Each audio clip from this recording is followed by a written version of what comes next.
Bonjour, les Échos organisent le 1er juillet au sommet de la Tour Montparnasse une conférence organisée aux Smart Cities, les nouvelles villes, comment faire des villes plus intelligentes et plus durables dans un monde qui s'urbanise de plus en plus. Pour en parler aujourd'hui, j'ai le plaisir d'accueillir Philippe Van de Mal, qui est directeur de l'innovation et du développement durable chez Bouygues Construction. Bonjour Philippe. Bonjour. On parle de l'urbanisation, on parle des villes durables. Pourquoi est-ce que, selon vous, il y a vraiment un besoin aujourd'hui de construire des villes plus intelligentes? Est-ce que c'est un vrai besoin ou c'est juste un truc de géant du BTP pour essayer de nous vendre plus de contrats? Non. Très clairement, Bouygues Construction, depuis très longtemps, est sur la construction durable. C'est un vrai enjeu. Et effectivement, la notion de la ville devient majeure. Très rapidement, il y a des grandes tendances qui se dessinent. D'abord, l'urbanisation. La population urbaine, selon l'ONU, va augmenter de 3 milliards dans les 30 prochaines années. Donc il y a un vrai besoin. Il y a un vrai besoin de permettre l'accueil des populations. On est 50% au niveau mondial dans les villes aujourd'hui. On va arriver à 70-80% dans 30 ans, avec une augmentation de la population. Donc c'est 2 à 3 milliards de personnes qu'il faut accueillir dans les villes, et autant construire des villes durables tout de suite. C'est-à-dire que si on ne fait rien aujourd'hui, les villes ne seront pas capables d'accueillir tous les gens qui ont vocation à venir... Aujourd'hui, au niveau mondial, aujourd'hui au niveau mondial, non, les villes ne sont pas dimensionnées pour accueillir l'ensemble de ces personnes. Donc c'est un vrai enjeu de construction. Comme on est sur l'ensemble du monde, on participe à cette réflexion-là. Puis je crois que c'est aussi un enjeu de responsabilité sociale de l'entreprise, d'un grand groupe, de participer à cette réflexion sur comment mieux faire la ville du futur. Et est-ce qu'aujourd'hui, on a des vraies solutions pour faire des villes vraiment plus intelligentes, ou on est dans un peu de l'innovation incrémentale? On va faire juste un petit peu mieux. Non, on a aujourd'hui des solutions, il y a encore des progrès à faire, il y a encore des réflexions à faire, on a des programmes de recherche assez importants là-dessus. On s'est intéressé au bâtiment au départ, le bâtiment durable, le bâtiment du futur. On voit bien que l'arrivée des nouvelles technologies de l'information, notamment, modifie un certain nombre de comportements, modifie les usages. On va même vers, quand on écoute Jérémy Réfine, vers la société ou l'économie collaborative. Et donc on voit bien qu'il y a une évolution aussi de l'économie. Il faut prendre en compte ces évolutions-là dans la conception du bâtiment. Et c'est l'intelligence ou le smart qui arrive, et le mettre au service de la ville durable. D'accord, mais alors concrètement, ça veut dire qu'un immeuble demain, il sera différent à quel niveau? Il sera différent à beaucoup de points de vue. On a actuellement un programme de recherche qui s'appelle Autonomous Building Concept, qui est l'idée de pousser la réflexion au maximum, de faire un bâtiment totalement autonome, qui produit son énergie, qui produit son eau, et qui optimise la gestion de ses déchets. C'est un projet qu'on a sur Grenoble, qu'on va démarrer en travaux l'année prochaine.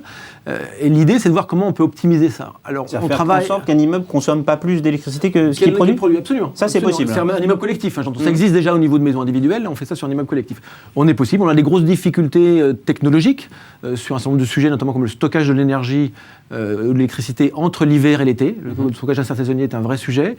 On a des problématiques de construction elle-même, mais on a un problème assez important qui est l'appropriation par les habitants. Et donc on a un enjeu social et sociétal très fort de savoir comment on peut concevoir un bâtiment qui consomme moins, déjà. Parce que le bâtiment devra être pensé différemment. Le bâtiment devra être pensé différemment. Il y a une tendance générale d'ailleurs de voir qu'est-ce que dans un bâtiment on peut mutualiser pour optimiser la performance environnementale. Qu'est-ce qu'on peut mutualiser? Eh bien, il y a des travaux de recherche. On a fait des travaux de recherche. On peut mutualiser. Ça existe dans de nombreux pays. Les buanderies, ça permet d'avoir moins de mètres carrés à construire, de meilleures performances. On peut mutualiser les parkings. On peut mutualiser les chambres d'amis. Ce type de réflexion. Mutualiser une chambre d'amis? Eh bien, d'avoir une chambre d'amis partagée entre les différents logements, une espèce de chambre à réserver, etc. Donc ça prouve qu'en fait, être intelligent, d'une certaine manière, c'est pas forcément une révolution technologique, c'est aussi une révolution dans le comportement et l'attitude des gens. Je crois que c'est beaucoup un enjeu social. Alors, sur cette partie comportement, on travaille beaucoup, et on a été jusqu'à dire que de toute façon, l'objectif n'est pas le bâtiment tout seul. Et on est naturellement allé vers la réflexion au niveau du quartier. Pour des raisons techniques, c'est tout simplement produire de l'énergie dans un bâtiment qui n'est pas utilisé comme un bureau et qui peut servir aux voisins.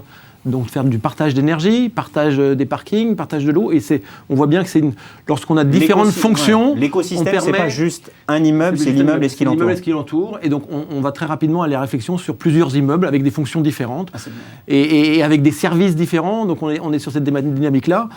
Au niveau technologique, c'est ça. Au niveau économique de service, c'est pas au niveau d'un bâtiment que le type de service, notamment pour du partage de véhicules, etc., peut se faire. Donc on est de nouveau au niveau du quartier. Par contre, il ne faut pas aller trop loin au niveau de la ville, parce que l'enjeu social est majeur. C'est-à-dire qu'il faut arriver à faire vivre cette communauté, puisque c'est des nouvelles modes de fonctionnement. On le voit dans notre projet ABC. Il y a vraiment le besoin de créer... Le projet à Grenoble.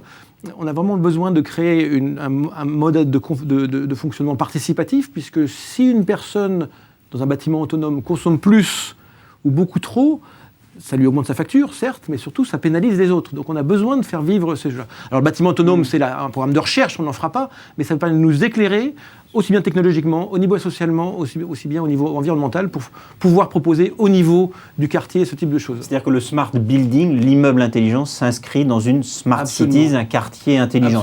Il faut concevoir l'un avec l'autre. Exactement. Le smart city est pour moi composé de smart district ou smart quartier, qui eux-mêmes combinent des bâtiments différents. Est-ce que c'est possible? Vous disiez tout à l'heure, le monde va s'urbaniser, il y a des villes qui vont grossir énormément. Bon, mais nous, en Europe, dans les pays occidentaux, on a des villes qui existent déjà. Est-ce qu'on peut moderniser l'existant ou est-ce qu'il faut tout raser et repartir de zéro?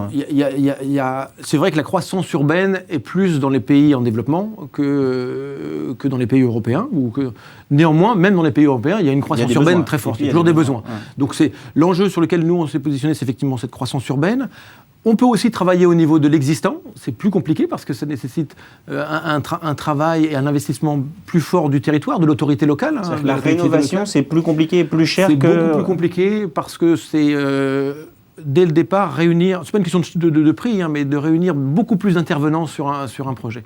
Quand on fait de la co-conception, on part de rien, donc même les habitants qu'on associe, ou les futurs habitants potentiels qu'on associe, on part de rien, c'est plus simple. Quand on part de l'existant, on le voit sur un autre sujet qui est la rénovation énergétique des copropriétés. Aujourd'hui, ça ne démarre pas, tout simplement pour des problèmes de modalité de fonctionnement des copropriétés. Il faut mettre tout le monde d'accord. Donc, imaginez sur un quartier faire de la rénovation, c'est une démarche beaucoup plus... Mais il faudra le faire de toute façon un jour ou l'autre.